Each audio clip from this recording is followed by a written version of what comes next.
Since the start of U.S. and Israeli aggression against the Iranian government, there's been a lot of conversations going around about just how long U.S. and Israeli munitions stockpiles are going to last. And now, thankfully, as a result of analysis being done by the FP, we have a better question about how long those munition stockpiles are going to last and what the war against Iran is realistically going to look like going forward. First, a little bit of background. Since the United States and the Israelis launched attacks against the Iranian government, the Iranians have been retaliating with strikes against U.S. military infrastructure across the region, as well as the Israeli colony. What that means is that the U.S. and the Israelis aren't just launching offensive operations inside of Iran, they're also having to contend with defensive operations to defend their military infrastructure and other targets against Iranian missile strikes and drone operations. Those defensive operations have created a headache for the U.S. and the Israelis, as well as their allies in the Gulf, who are having to expend large amounts of defensive munitions to defend U.S. assets in their countries. That reality has led to a larger conversation. Can U.S. defensive munitions outlast the offensive stockpiles that the Iranians and their allies in the region have? But now, thanks to the FP, we actually have some pretty solid analysis about the amount of munitions that were used in the first 36 hours of this conflict, which might actually give us a very good idea of how long these defensive stockpiles can last. Before we look at the defense, though, it's really important that we look at the offense to paint a picture of what is actually being defended against. According to the analysis from the FP, in the first 36 hours of the conflict, between drone launches and offensive and defensive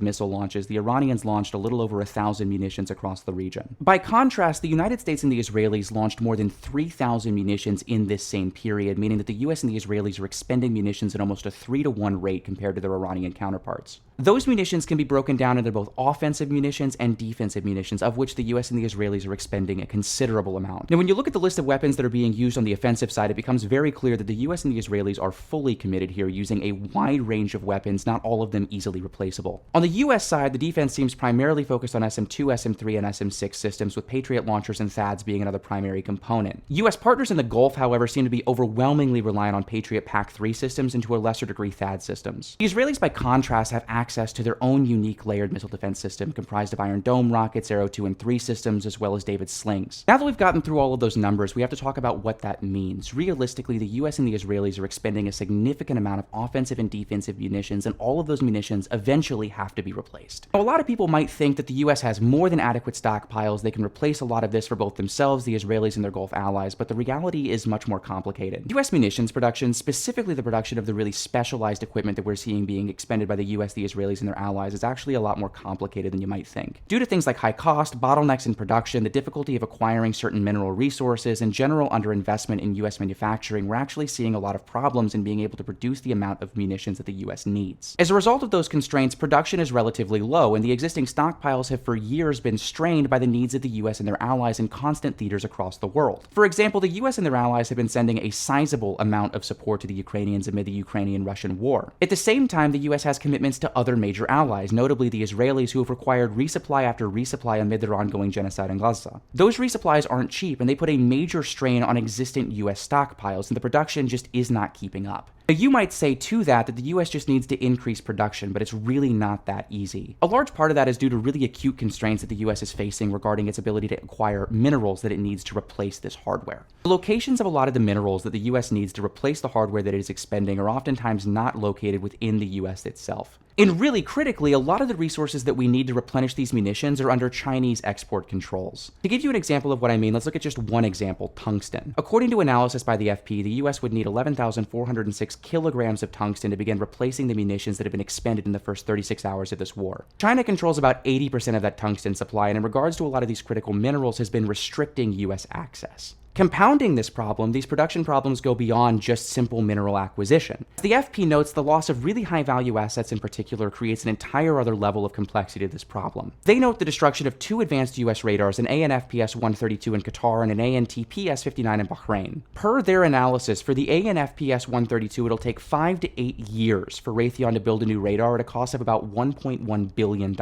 Meanwhile, Lockheed Martin would need at least 12 to 24 months and an estimated $50 to $75 million just to replace the AN/TPS-59. When you look at the FP's analysis of how many months are going to be required to replace just the munitions we've expended in the first 36 hours, you're going to begin to see the problem. For some of this hardware, let's say GBU-57 MOPs, it's going to be well into 2028 before we're able to replenish just what we've used so far. And that's not just due to mineral constraints or underinvestment in U.S. productive capacity, it's also due to really distinct bottlenecks that exist within the U.S. military-industrial complex. Going through a couple of the examples that the FP notes, the BM-109 Tomahawk depends on an F-107 turbofan solely produced by Williams International. Patriot PAC-3 production split between the U.S., Gulf partners, and Poland. Some systems like the Popeye Turbo are legacy assets entirely reliant on finite stock. All of those together have real consequences for the amount of munitions the US is able to produce. By comparison, the Iranians don't have similar constraints either in cost or production. Years of sanctions have forced the Iranians to create their own domestic manufacturing capacity that is not reliant on international supply chains. And Iranian production is also significantly cheaper in no small part due to those same constraints. Each Iranian Shahed drone, for example, costs about $20,000 to $50,000 to produce, whereas the defensive systems that are required to take them down can be in the millions of dollars.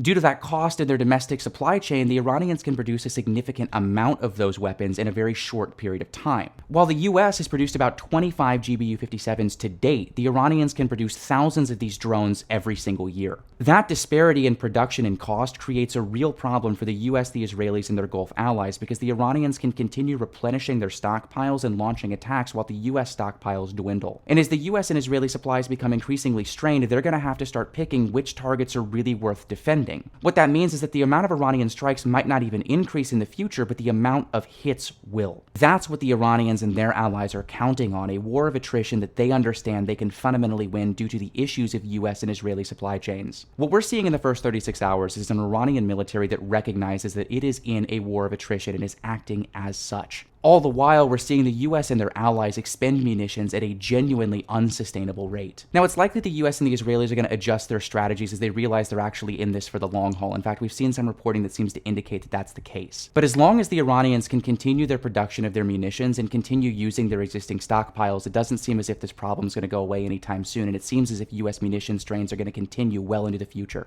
All in all, it just seems as if the US and the Israelis were incredibly stupid and short-minded for opening up this front. They clearly were not prepared for a long fight, one the Iranians had essentially promised them before these strikes, and it seems as if the production is not keeping up with the expense. What comes next is anyone's guess, but it looks like going into the weeks and months ahead that we're going to be seeing increasing problems for the US and their allies in the region as the Iranians continue their strikes. The US and the Israelis are only going to be able to escape this problem if they bring the Iranians to the negotiating table soon, but it seems like the Iranians have no interest in doing that whatsoever. After all, why should they? The last two US and Israeli strikes have occurred in the middle of negotiations. But yeah, all that to say, something worth thinking on as we continue to see US and Israeli provocation in the region that is quickly spiraling into regional crisis. As always, Assalamu alaikum, and have a great day.